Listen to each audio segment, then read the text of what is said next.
लेकिन आज शुरुआत में बात होगी उत्तर प्रदेश की, क्योंकि उत्तर प्रदेश से आज सवेरे मौत की, निधन की एक ऐसी खबर सामने आई जिसने आज यूपी समेत पूरे देश को ये सोचने पर मजबूर कर दिया कि मुलायम सिंह यादव का दूसरा परिवार और उस परिवार के महत्वपूर्ण सदस्य प्रतीक यादव आखिर किससे हार गए, अचानक मौत कैसे हुई। इस मौत के पीछे कई ऐसे सवाल हैं जिनके जवाब पोस्टमार्टम रिपोर्ट आने के बाद भी सुलझ नहीं पाए हैं, क्योंकि पोस्टमार्टम रिपोर्ट जब सामने आई तो शरीर पर नई पुरानी चोट के निशान भी मिले। लेकिन कहानी आज वो नहीं है जो आप सब जगह देख रहे हैं, सुन रहे हैं, पढ़ रहे हैं। कहानी पर्दे के पीछे कुछ और है। कहानी ये है कि चकाचौंध के पीछे गुमनामी का वो अंधेरा क्या यादव परिवार के इस चिराग को ले डूबा। रामायण और महाभारत, ये दोनों ही ग्रंथ हर कहानी, किरदार, परिवार, समाज और राजनीति की दशा और दिशा तय करते आए हैं। चाहे पिता पुत्र की कहानी हो, सिंहासन का उत्तराधिकारी कौन हो, विरासत का असली हकदार कौन, भाई भाई आपस में क्यों लड़ गए और इन सब के बीच धर्म का पालन किसने किया। शास्त्रों में जाएंगे तो राम कौन, कृष्ण कौन, पांडव कौन, कौरव कौन, इस पर हम ज्यादा चले जाते हैं। इसलिए कचहरी में मैं आपका ध्यान परिस्थिति पर ले जाऊंगी जो इन किरदारों को गढ़ती है और समाज फिर देश काल परिस्थिति के हिसाब से बदलने वाली अपनी नैतिकता के आधार पर उन्हें जज करता है। तो एनडीटीवी की कचहरी में जज आप हैं। केस यूपी की राजनीति के रसूखदार यादव परिवार के सदस्य प्रतीक यादव की मौत का है और सवाल यह है कि क्या किसी बड़े राजनीतिक परिवार में सामान्य जीवन जी पाना संभव है? क्या चकाचौंध के पीछे अंधेरे में एक जीवन गुम हो गया, या फिर पर्दे के पीछे कहानी कुछ और है? वो हमारे बीच नहीं है। जो कानूनी रास्ता है वो हम लोग अपनाएंगे। प्रतीक की मौत सिर्फ एक व्यक्ति का जाना नहीं है, बल्कि मुलायम सिंह यादव की उस दूसरी विरासत का अंत है जो हमेशा विवादों, कयासों और खामोशियों के घेरे में रही। प्रतीक यादव की मौत को एक आम मौत की तरह नहीं देखा जा सकता, क्योंकि ये उस चमक धमक वाली दुनिया के पीछे छिपे एकांत का भी अंत है। मुलायम सिंह यादव ने जिस दौर में प्रतीक को अपना नाम और पहचान दी, तब लगा था कि एक और शक्ति केंद्र उभर रहा है। जब तक मां साधना गुप्ता जीवित थी और नेताजी सक्रिय थे, प्रतीक का रसूख दिखता था। याद कीजिए वो तस्वीरें जब सैफई के मंचों पर प्रतीक नजर आते थे, या लखनऊ की सड़कों पर अपनी पसंदीदा लैम्बोर्गिनी में पिता के साथ दिखते थे। लेकिन समय का पहिया घूमा। समाजवाद की मुख्य धारा में प्रतीक कभी फिट नहीं हो पाए। वो अपनी ही पार्टी और परिवार में एक आउटसाइडर की तरह रह गए। जहां अखिलेश यादव स्वाभाविक उत्तराधिकारी बनकर उभरे, डिंपल यादव राजनीति के केंद्र में आई, धर्मेंद्र यादव और अक्षय यादव ने संगठन संभाला, वहीं प्रतीक ने एक अलग दुनिया चुनी। उन्होंने राजनीति नहीं चुनी, भाषण नहीं दिए, विरासत पर दावा नहीं ठोका, बल्कि उन्होंने फिटनेस, बिजनेस और प्राइवेसी की एक अलग दुनिया बनाई। लखनऊ में एक किस्सा और मशहूर है। एक बार एक पत्रकार ने उनसे पूछा था कि आप चुनाव लड़ेंगे, तो प्रतीक ने हंसकर कहा था, मेरी बॉडी और मेरा बिजनेस ही मेरी राजनीति है। लेकिन क्या ये चुनाव न लड़ना उनकी चॉइस थी, या फिर परिवार की वो लक्ष्मण रेखा जिसे पार करने की इजाजत उन्हें कभी मिली नहीं? ये सवाल आज उनकी मौत के बाद और बड़ा हो गया, क्योंकि देश में बहुत से लोगों को तो प्रतीक के बारे में आज उनकी मौत के बाद पता चला। मौत के बाद कई बयान आए।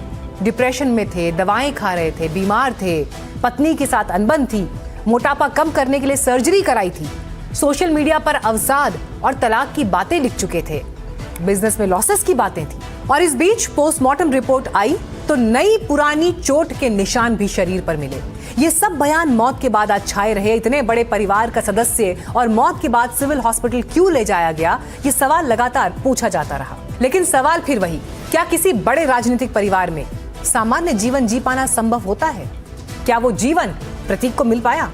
पति पत्नी के संबंध परिवार और राजनीति में उलझे, या राजनीति में संबंधों को रचा गढ़ा, ये चर्चा का विषय हो सकता है। लेकिन फिर पत्नी की राजनीतिक यात्रा और महत्वाकांक्षाओं तक को आज मौत के कारणों के बीच टटोला गया।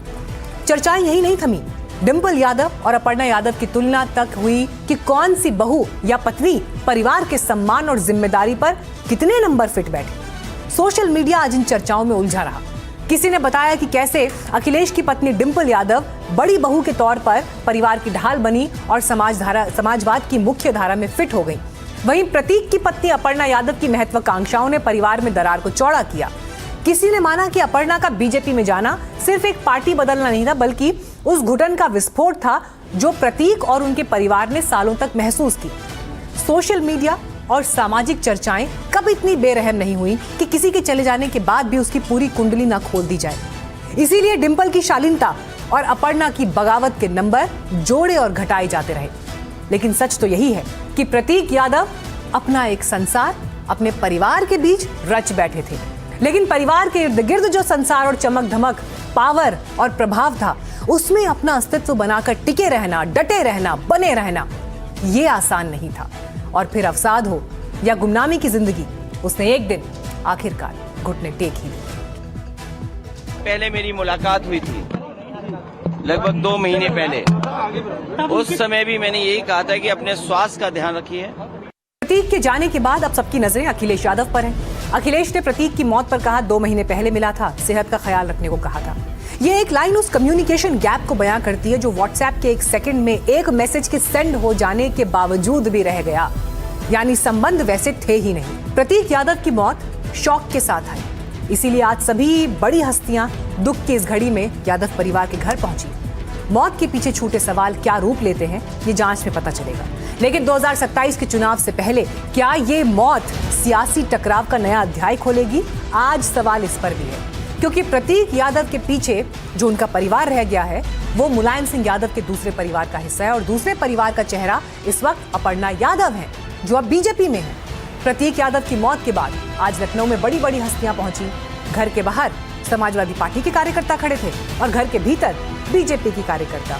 समाजवादी पार्टी के संस्थापक मुलायम सिंह यादव के बेटे प्रतीक यादव की मौत के बाद मुख्यमंत्री योगी आदित्यनाथ अपर्णा यादव के घर पहुंचे उनसे प्रतीक यादव के पार्थिव शरीर का दर्शन करने के लिए। मैं जहां खड़ा हूं ये वो जगह है, पार्थिव शरीर है वो जब घर पहुंचा उसके बाद सीएम योगी आदित्यनाथ यहाँ पहुंचे हैं। अगर बात करें अंतिम दर्शन करने वाले प्रमुख नामों की तो समाजवादी पार्टी के मुखिया अखिलेश यादव सुबह केजीएमयू के मॉर्चरी गए थे, वहाँ पर भी उन्होंने जाकर के अपने भाई प्रतीक यादव का दर्शन किया था। उसके बाद वो अंतिम दर्शन करने यहाँ पे घर पे भी आए थे। डिंपल यादव जो अखिलेश यादव की पत्नी हैं, इसके अलावा यादव परिवार के शिवपाल यादव, धर्मेंद्र यादव, ये तमाम सदस्य थे। योगी सरकार के कई मंत्री। लखनऊ से कैमरा पर्सन वीरेंद्र सैनी के साथ रणवीर, एनडीटीवी इंडिया। प्रतीक यादव मुलायम सिंह यादव की दूसरी पत्नी साधना गुप्ता के बेटे थे। मुलायम सिंह ने उन्हें अपना नाम और पहचान दी, लेकिन यादव परिवार में स्वीकृति मिलने में लंबा वक्त लगा। समाजवादी पार्टी और यादव परिवार के बीच इस रिश्ते को लेकर कोल्ड वॉर चलता रहा। सियासत में विरासत कभी ढाल बनती है तो कभी बोझ। प्रतीक के लिए जो बोझ बना, अखिलेश उसी विरासत के स्वाभाविक उत्तराधिकारी। समाजवाद की उस विरासत को अखिलेश यादव 2.0 वर्जन के साथ जमीन पर उतारने की कोशिश तो कर रहे हैं, जिसका उन्हें बीते लोकसभा चुनाव में फायदा भी मिला। लेकिन सवाल यूपी में 2027 के रण का है, इंडिया अलायंस का है और देश के सबसे बड़े सूबे में बीजेपी की हैट्रिक को रोकने का है।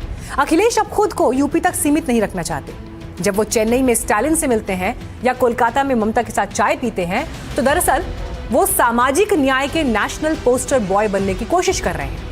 राहुल गांधी और कांग्रेस के अस्तित्व के आगे वो अपना वजन अलायंस में और दमदार बनाने की कोशिश में है। वो जानते हैं कि अगर 2027 में भगवा लहर को रोकना है तो उन्हें अपनी इमेज, सॉफ्ट हिंदुत्व और हार्डकोर विकास के बीच बैलेंस करनी होगी। इसीलिए यूपीए में आपको पीडीए के साथ साथ अखिलेश केदारनाथ मंदिर